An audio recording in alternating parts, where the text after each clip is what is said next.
Hi guys అసలు నేను mechanic జాబ్ని. సో ఈ బండి చూసారు కదండి, గ్లామర్ 2014 దీని అయితే రీమోడలింగ్ చేస్తున్నా అని చెప్పి నేను ఫ్యూ డేస్ బ్యాక్ అయితే ఒక వీడియో అప్లోడ్ చేశాను. దాంట్లో నేను చాలా మంది కామెంట్ చేసింది ఏంటి అంటే, అన్న నువ్వు 12-13 వేలకి నేను కాస్ట్ కూడా అందులో మెన్షన్ చేశాను. 12-13 వేలకి నువ్వు బండి రీమోడలింగ్ ఎలా చేస్తున్నావు, అది కూడా బోర్ కూడా ఆర్డర్ చేసావు కదన్నా, ఏందన్నా నువ్వు అంతకుముందు ఫుల్ వీడియోస్లో చెప్పావు నాకు గ్లామర్ బండి వచ్చేసి 12-13 వేలు ఫుల్ బోర్ అయింది కదా, నువ్వు రీమోడలింగ్ ఎలా చేస్తున్నావు ఆ కాస్ట్ అని చెప్పి నేను అడిగారు. సో నేను దీని గురించి క్లారిటీ చెప్తాను. ముందుగా ఎవరైనా కొత్తగా చూస్తే కనుక మనం ఫాలో అయిపోయింది.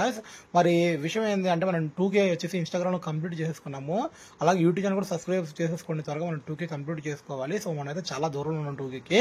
కొంచెం సబ్స్క్రైబ్ చేసుకోండి గురు, కొంచెం సపోర్ట్ ఇవ్వండి గురు, చాలా హార్డ్ వర్క్ చేస్తున్నాం గురు, గుర్తించండి గురు. ఎక్కడి నుంచి మీరు ఎక్కడి నుంచి చూస్తున్నారు ఈ వీడియో, ఎక్కడి నుంచి సబ్స్క్రైబ్ చేసుకుంటున్నారు, అసలు ఏంది మీ వ్యవహారం ఏంటి, మీ కథ ఏంటి, అవన్నీ నాకు కొంచెం తెలియాలి. ఓకేనా, కొంచెం నన్ను కామెంట్ చేయండి కింద, మీరు ఎక్కడి నుంచి చూస్తున్నారు ఏంటి. ఓకేనా, నా వాయిస్ మీకు ఏదైనా అర్థం అవ్వకపోయినా, నా క్లారిటీ ఏమైనా లేకపోయినా నాకు క్లియర్గా మీరు కింద కామెంట్ చేయొచ్చు. అలాగే ఈ బండికి వచ్చేసి మ్యాట్లోకి వచ్చేస్తే, ఈ బండికి మనం నీట్గా చేస్తున్నాము, అసలు మరి అబ్బోర్ ఎందుకు చేస్తున్నాం అన్నా అంటే, దీనికి వచ్చేసి నేను ఒక 6 months దాకా ఫుల్ బోర్ చేశాను గైస్. అయితే ఫుల్ బోర్ చేసావు కదన్నా, మళ్ళీ ఫుల్ ఆఫ్ ఎట్లా చేస్తున్నావు, మళ్ళీ ఫెయిల్ అయిపోయింది ఎంతలో, ఏంటి అంత క్వాలిటీ లేకుండా చేసావా అంటే, క్వాలిటీ కాదు గురు, మనం చేసే ప్రతి పని కూడా ఒరిజినాలిటీ చేస్తాము. ఇంజిన్ విషయానికి వచ్చేస్తే కాకపోతే ఏంటంటే, తోలేదాన్ని బట్టి ఉంటుందండి, బండి మెయింటెనెన్స్ చేసేదాన్ని బట్టి ఉంటుంది. ఎలా పడితే అలాగా దిబిడే జై బాలయ్య అంటే బండి కూడా అలాగే పోతుంది. సో మొత్తానికి వచ్చేసి దీనికి వచ్చేసి మనం అయితే ఆఫ్ బోర్ చేస్తున్నాము, ఓన్లీ పిస్టన్ కటింగ్ చేస్తాము. వాల్స్ అంటే మన హెడ్ అనేది క్లీన్ చేసుకున్నాము గ్రైండింగ్ పట్టుకొని, తర్వాత వచ్చేసి వాల్స్ కూడా చేస్తున్నాను. తర్వాత వచ్చేసి మనకి కొత్త పెస్ట్ వేసేసి ఇచ్చేస్తున్నాము. కొత్త పెస్ట్ అంటే మళ్ళీ మనం చూస్తున్నారు కదండి, దానికి అంతకుముందు 2.5 సైజ్ పడింది, ఇప్పుడు 5 వేస్తున్నాము. సో బోర్ కటింగ్ అంటే అంతేనండి, సింపుల్గా. ఎందుకంటే అంతకుముందు ఆల్రెడీ చేసి ఉన్నాం కాబట్టి మనం అయితే సింపుల్గా ఇలా లాగిచ్చేస్తున్నాము. అంతకుముందు నేను మొత్తం ఫుల్ బోర్ చేశాను కాబట్టి ఇబ్బంది ఏం లేదు. సో కొంతమంది అడుగుతున్నారు ఏంటి అంటే, అన్న మరి నువ్వు హెడ్ ఒకటే చేస్తే బోర్ చేయకపోతే మరి పొగ వచ్చింది కదన్నా అని అడుగుతున్నారండి.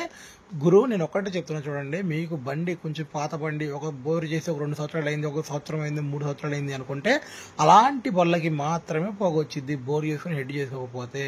కానీ నేను చేసి ఎంతో 5-6 months అవుతుంది. ఓకేనా, బండి కూడా పెద్దగా ఒక మహా అయితే ఈ 5-6 monthsలో ఒక 4,000-5,000 కిలోమీటర్స్ తిరిగి ఉంటుంది. కాకపోతే ఏంటి అంటే తోలేటప్పుడు జాగ్రత్తగా లేకపోతే రిజల్ట్ ఇలాగే ఉంటుందండి, చూస్తున్నారు కదా. అయితే నేను దీనికి వచ్చేసి బోరు, తర్వాత వచ్చేసి కౌల్స్, సైడ్ ప్యానల్స్, ట్యాంక్ డోర్లు, డూము, వైజరు, తర్వాత వచ్చేసి మడ్గారు, తర్వాత బ్రేక్ పెడల్, తర్వాత ఇలా చిన్న చితక ఎయిర్ ఫిల్టర్లో ఇలా ప్రతి ఇది కూడా clutch cable, break cable, accelerator cable, అన్ని గ్రిప్ కవర్లో, సీట్ కవర్లో, ట్యాంక్ కవర్లో అన్ని మనం నీట్గా A to Z పెండింగ్ అనేది లేకుండా నీట్గా మార్చేయబోతున్నాము.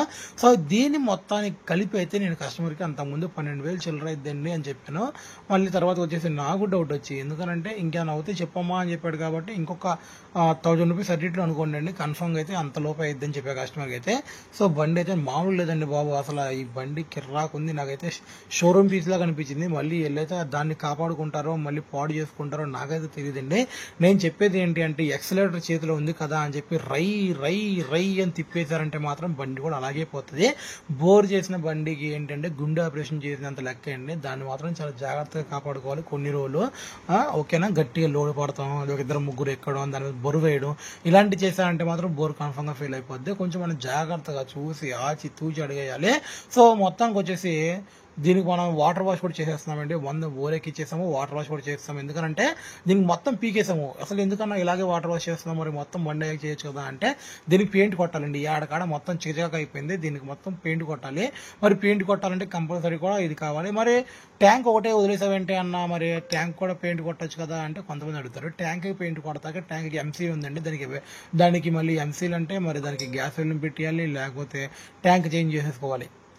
ఇదంతా పెద్ద తలపోటు. ఓకేనా, కస్టమర్కి మనం చాలా లో బడ్జెట్ చేయాలనుకున్నాము. సో దీనికి వచ్చేసి మనం పెయింట్ డల్ బ్లాక్ కొట్టేస్తాం, చూస్తున్నారు కదండి ఎంత నీట్గా వచ్చిందంటే చాలా చాలా ఒరిజినాలిటీగా వచ్చినాయి. కొంతమంది కస్టమర్ నా షాపులో చూసిన వాళ్ళు ఏమన్నారంటే, అలా ఇది కొత్త చేసావా లేకపోతే ఏంటన్నా ఎంత బాగున్నాయి ఏంటన్నా అని చెప్పి అడిగారండి. అంటే వాళ్ళకి అంత ఘనంగా నచ్చినాయి, అంత ఒరిజినాలిటీ వచ్చింది. సో మొత్తానికి వచ్చేసి మనమైతే నీట్గా పెయింట్ కొట్టేసాం, ఆరబెట్టేసాక పని మొత్తం మొదలు పెట్టామండి. సో దీన్ని పార్ట్ 2 కూడా నేను అప్లోడ్ చేస్తానండి. పార్ట్ 2 కోసం కొంతమంది వెయిట్ చేయండి, నా ఫాలోవర్స్, నా సబ్స్క్రైబర్స్. పార్ట్ 2 కూడా నేను అప్లోడ్ చేస్తాను, కొంచెం టైం పట్టింది, ఒక 2 days అయితే అప్లోడ్ చేస్తాను. సో దీనికి వచ్చేసి సీట్ రింగ్ కూడా నీట్గా కొట్టేస్తాను. వీడియో నచ్చితే లైక్ చేయండి, షేర్ చేయండి, సబ్స్క్రైబ్ చేసుకోండి.